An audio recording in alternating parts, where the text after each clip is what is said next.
L'île est vraiment au carrefour de l'Europe, avec aussi des aéroports en proximité. Évidemment l'aéroport de Lille, qui est à 20 minutes du centre et qui dessert des villes françaises, mais également européennes, à une cinquantaine de minutes de Paris-Charles de Gaulle, ce qui rend facile les liaisons avec la capitale. Également, deux aéroports belges, nous sommes frontaliers avec la Belgique, un peu plus de 60 km de frontières communes avec la Belgique, qui permettent une connexion directe et extrêmement facile.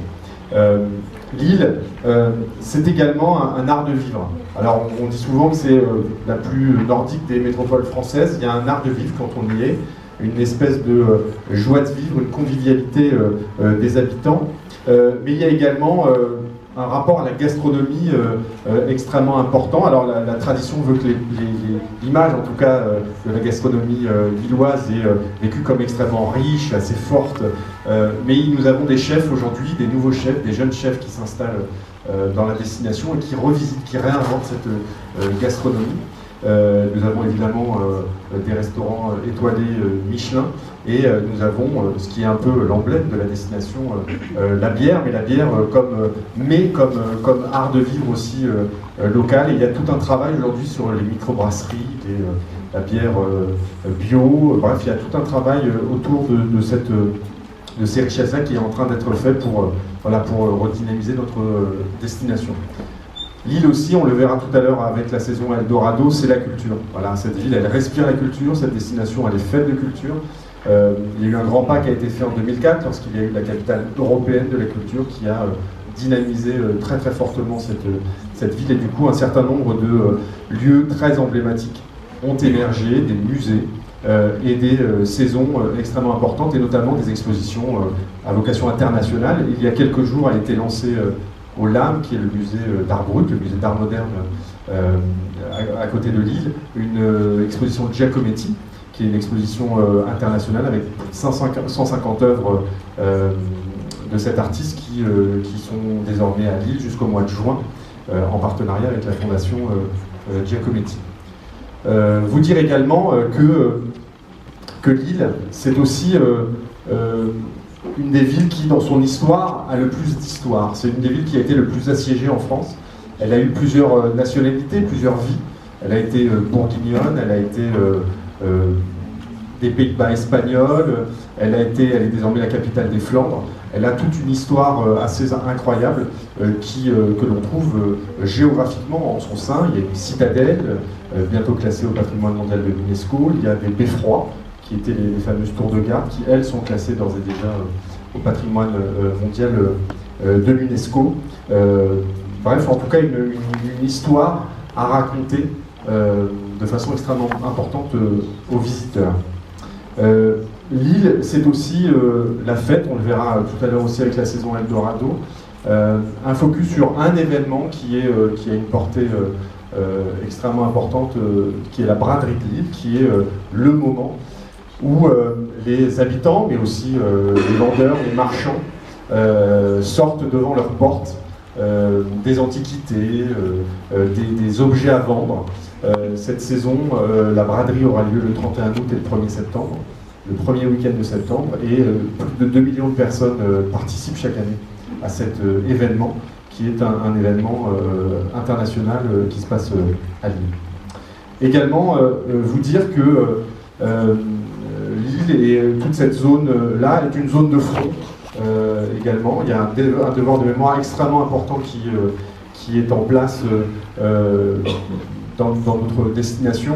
Alors, un petit focus évidemment pour le musée de Fromelles, qui est pour nous et pour les Australiens un lieu extrêmement important, puisqu'en 1916, on a qualifié cette bataille comme étant les 24 heures les pires dans l'histoire australienne, puisque 5000 jeunes Australiens sont morts durant cette bataille-là. C'est à la fois une bataille perdue pour les Australiens, mais c'est aussi un mythe fondateur quelque part pour ce pays-là, et qui est fêté, célébré en tout cas plutôt, chaque année dans cette zone-là, et donc qui est à quelques kilomètres à peine de Lille. Vous dire également que la culture, elle est au cœur de notre destination. Quelques exemples, quelques icônes un peu pour notre ville. À la fois la piscine. Alors la piscine, elle a une histoire incroyable. C'est un musée qui s'appelle La Piscine et qui était en effet précédemment une piscine. Elle a été créée pour telle, comme telle en tout cas.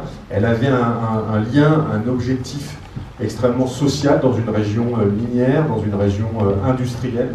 Et lorsque la piscine a été un peu abandonnée, un peu désaffectée, elle a été transformée par les pouvoirs publics en musée, où aujourd'hui l'une des plus belles collections de sculptures en France existe. La piscine a fermé quelques mois, elle a réouvert en octobre dernier avec une campagne de communication absolument incroyable dans le monde entier, où les journalistes du monde entier viennent découvrir ce lieu-là. Alors aujourd'hui, on ne peut plus se baigner, évidemment, on peut juste l'admirer. Mais c'est un lieu vraiment à découvrir de toute urgence. Un autre lieu important aussi, c'est la Villa Cavrois.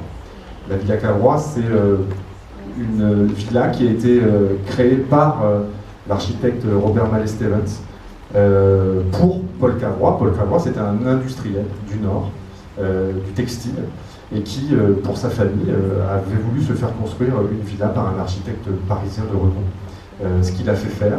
Et cette villa, elle a une histoire parce que dans les années 90, elle a été totalement laissée à l'abandon. Elle a été désertée, pillée, abandonnée, taguée. Et grâce à l'État, grâce au ministère de la Culture, elle a été reconstruite à l'identique. L'intérieur en tout cas, puisque l'extérieur existait comme tel. Et depuis 3 ans, désormais, elle est ouverte à la visite.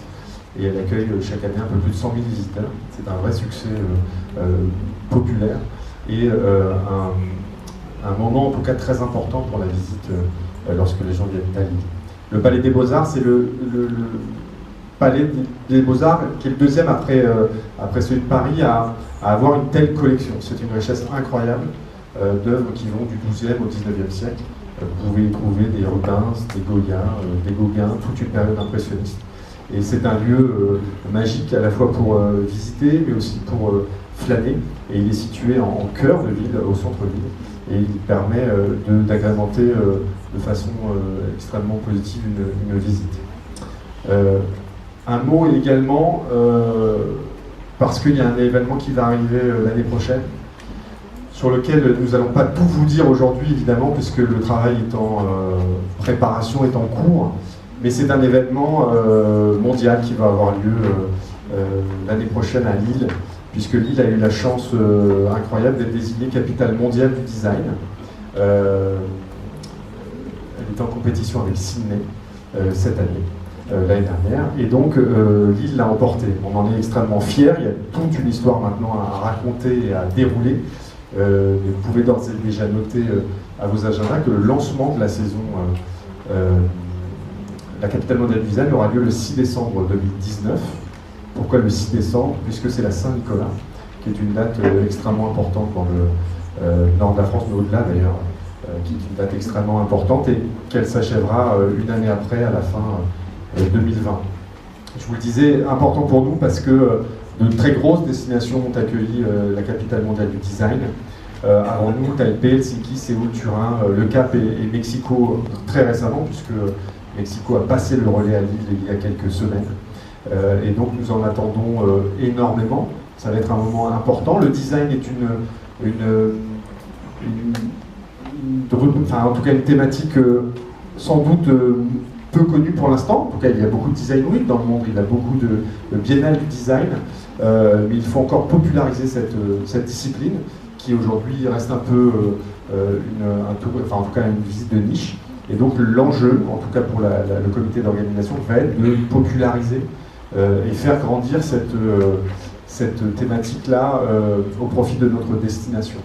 Le lancement aura lieu donc le 6 décembre 2019, à la fin de l'année, avec une grande parade, ce qui est prévu, un grand pique-nique également au cœur de la métropole, un certain nombre d'activités et de valorisation. Et comme à Lille, on aime faire la fête, c'est une des grandes caractéristiques de cette destination. Le lancement, le 6 décembre, le jour de la Saint-Nicolas, promet une très grande fête populaire pour cette thématique du design. Et on voulait aussi vous parler de 2 moments forts qui vont avoir lieu pendant cette capitale du design. À la fois une exposition qui s'appelle Designer de Designer, qui aura lieu sans doute, les lieux ne sont pas encore finalisés, mais au Tripostal, qui est un lieu emblématique à Lille. Et donc tout un travail qui va permettre de réinventer la question du design. L'idée aussi de cette capitale mondiale du design, c'est de partir du principe que le design, qui n'est pas forcément accessible aujourd'hui à toutes et à tous, en termes de compréhension, parfois en termes d'achat, d'œuvres, doit pouvoir être vulgarisé, doit pouvoir être expliqué à chacune et chacun. Et donc ça va être l'enjeu pédagogique aussi et populaire de cette manifestation. Et un autre élément, Pierre Paulin, qui est un très grand, l'un des plus grands designers français depuis des années. Il va y avoir aussi une grande rétrospective autour de lui. A priori au Tripostal également. Il y aura donc des expositions, des fêtes populaires, des démonstrations, de la gastronomie aussi autour du design. Bref, une année totalement dédiée au design qui va donc être un moment extrêmement important pour nous. Voilà, résumé en quelques minutes cette destination-là, qui est une destination conviviale, accueillante, qui, grâce à ses habitants qui sont simples, accueillants et qui aiment recevoir les visiteurs et donc qui vous attendent évidemment avec impatience. C'est aussi une ville, je le disais, extrêmement culturelle. Et donc c'est pour ça que j'ai le plaisir de passer la parole à Thierry Le Sueur qui coordonne l'île 3000. L'île 3000, c'est l'association qui a été créée après 2004, où l'île était capitale européenne de la culture. Et on attend tous avec une impatience assez folle le 27 avril prochain, puisque va commencer la saison Eldorado, qui va être pour nous un moment extrêmement important pour notre destination. Merci beaucoup de votre écoute et tout de suite.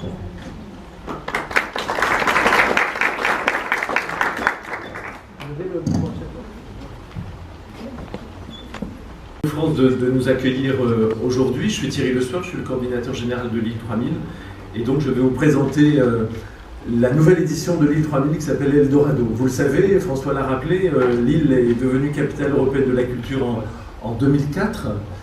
Ça a été un événement exceptionnel qui a vraiment transformé l'image de la ville et qui a rassemblé plus de 9 millions de visiteurs, 3 millions de tickets vendus, 4000 journalistes et qui a vraiment démontré qu'un événement culturel pouvait être effectivement un merveilleux outil pour le développement d'un territoire, de son attractivité, aussi pour ses habitants, et puis qui a révélé aussi l'île comme destination touristique pour les années à venir. Alors depuis cette capitale européenne de la culture, l'île 3000 continue cet élan et donc propose tous les 2 ou 3 ans de grands événements culturels, artistiques, qui rayonnent sur toute la ville, mais sur toute la métropole et maintenant la région, sur des thèmes qui invitent au voyage, puisque c'est un des thèmes, un des fils de l'île 3000, du voyage qui continue. On avait eu en 2006 les bons baisers de l'île avec l'Inde qui était l'invité d'honneur, on avait eu l'Europe en 2009, 20 ans après la chute du mur de Berlin, l'Europe qui allait jusqu'à Istanbul. On avait ensuite Fantastique en 2012 et puis Renaissance en 2015 qui invitait plusieurs villes dont Détroit, dont Rio, dont Séoul et aussi Phnom Penh. Voilà, donc à chaque fois de grands événements fédérateurs qui se déroulent donc partout sur tout le territoire de la métropole de Lille. Alors le prochain rendez-vous c'est à partir du 27 avril, c'est très bientôt. Ça va nous emmener jusqu'au 1er décembre, donc juste avant l'ouverture de la capitale mondiale du design, qui va être aussi un événement absolument formidable et qui se situe dans cette savoir-faire qui s'est développé depuis l'île 2004 sur l'organisation de grands événements culturels. Alors, Eldorado, qu'est-ce que c'est? C'est tout simplement l'idée de faire un programme comme une carte au trésor pour inviter les visiteurs à découvrir des trésors dans les musées, dans les villes, dans les jardins, dans tous les endroits de la ville, et aussi partir à la découverte d'une quête de l'idéal, d'un monde meilleur, en tout cas d'une recherche de ces trésors qui sont soit très très loin, soit au contraire très près dans la ville, auprès des habitants de l'île et de la métropole. Alors, on aura évidemment une grande parade d'ouverture, une grande fête, hein, François le rappelait, à Lille, on commence toujours par la fête.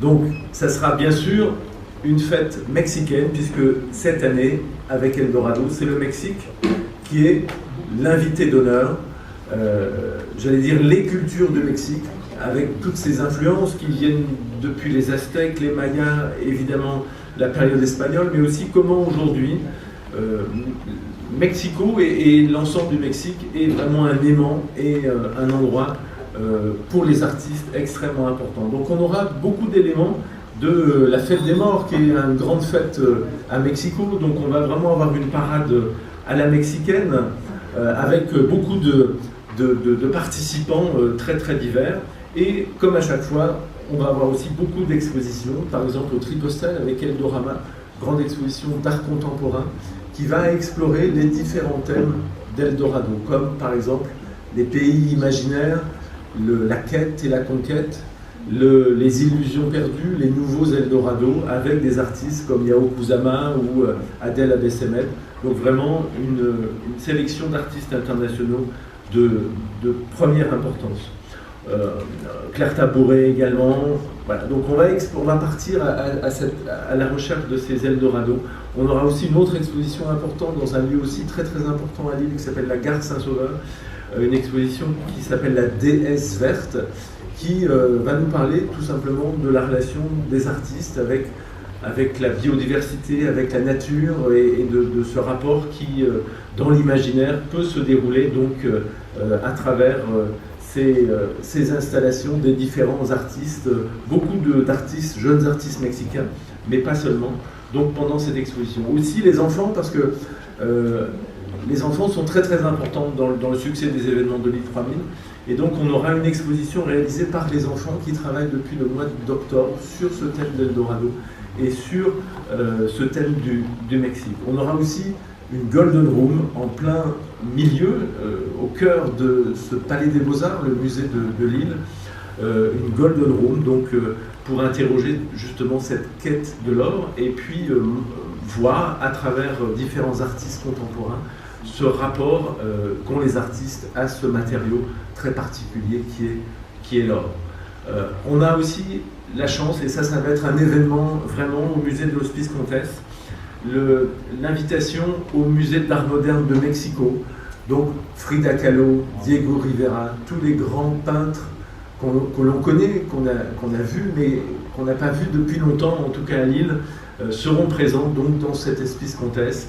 Et ça, on en est vraiment très très heureux, et c'est vraiment une illustration de cette collaboration, de ces échanges avec Mexico et avec la ville de Mexico. On aura aussi de très jeunes street artistes, graffeurs de Oaxaca, qui est une des villes importantes du Mexique, au sud de Mexico, et qui vont donc mettre en relation leurs pratiques. Donc, vous voyez ces toiles qui avaient été exposées à Los Angeles il y a 2 ans, donc en face donc, de ces peintres